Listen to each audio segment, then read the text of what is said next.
So today's a clean day for me, which is why I'm wearing this really old and wrinkled shirt. But actually something happened, and I'm starting to realize that with my video logs, I kind of want them to be a little bit more about things that have actually happened to me,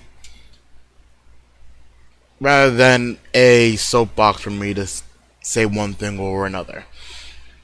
And this is a really good example because this is something that I have been more or less dealing with for quite some time. The idea of being wrong. No one likes being wrong. Being wrong sucks. I get that, I understand that, and I strive not to be wrong. Not that I always plan to be right, but if I am wrong, then I will make a conscious effort to right that said wrong. If I give you the wrong information, I will obviously apologize, and I will attempt to do better next time to make sure my information is legit. If I failed you as a friend by not being able to show up during or for an event or what have you, I will. And if I feel that, like, in some way, shape, or form, I failed you because I said I was going to be there and I wasn't, I will do something to make up for that wrong. So that goes for both information and actions. Today I was talking to Danny, and she invited me over to a parade. And those who know me know this is a pretty big step for me. I can do it. I'm not really all too keen about it because it's kind of like, hey, I'm watching people do things. Yay. But I was like, hey, message me tonight and tomorrow morning because it's tomorrow afternoon. Mention me those times so that it doesn't slip my so it doesn't slip my mind. And she goes, I don't understand. You always told me that you want like a day ahead of time, and I'm giving it to you. Now you want me to remind you like the last possible minute, and like I kind of got like and sent her a voice message because I was so agitated that I couldn't text. And I was just like, I have things to do. For me to be able to go on any kind of recreational thing that is kind of outside myself, I need I need to be able to rearrange things that I usually do during that time. For instance, tomorrow's Saturday. I go help out at the food bank. Also, I was supposed to redo my breaks on Saturday. Turns out my brother Danny is not going to be in town, so the break thing's not going to be a thing that we can do this week. He's actually stuck in another state. And the food bank thing, I'm sure that they'll be able to handle with some time without me. But at the same time, I also still need to do the church programs I usually do on weekends.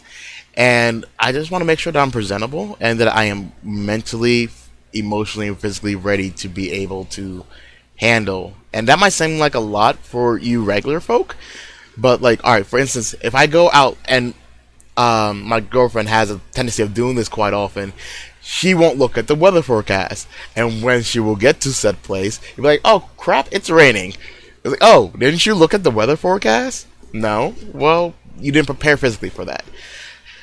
If you go somewhere and you go, oh, there's going to be a lot of people here, can I handle that for me? And I have to make sure that, like, when I'm mentally, I have enough, as my therapist would say, do I have enough tokens to be able to handle this event?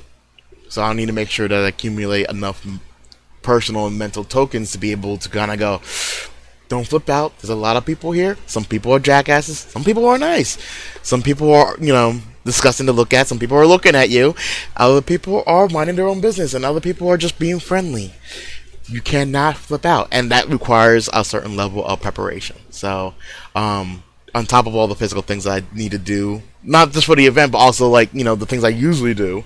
There's also things I try to prepare for, and it's same thing for my visitation with my son. I kind of prepare for that. It's not like necessarily that like I'm taking down notes, but it's kind of like, okay, this would have happened. How do I handle that situation?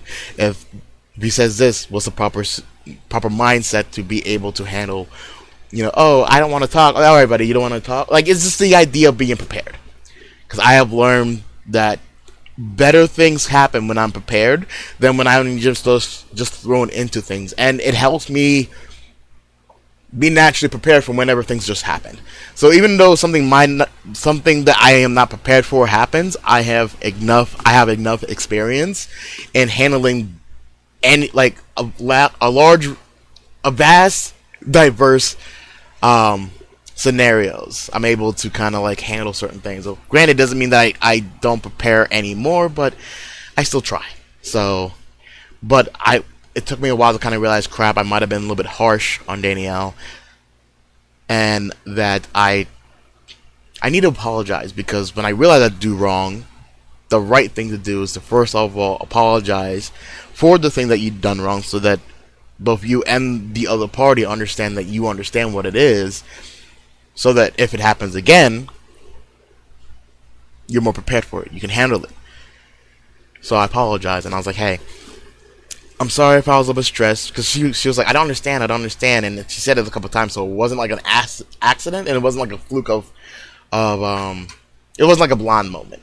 It was a legitimate I don't understand, and I kind of came off kind of dickish.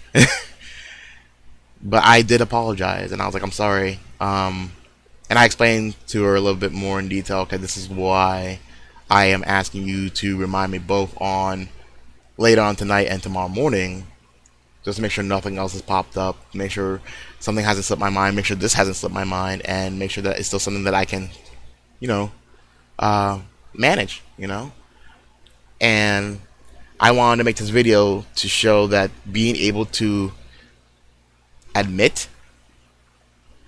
Did I spell that word wrong? Jeez. And that's the kind of day I'm having today. If you do something wrong, make up for it. If you know you've done wrong, find a way to make it right. And that's my philosophy in life. That's not necessarily me telling you guys how to live your life. That's how I live mine. And I feel good opening up about that. So, thanks.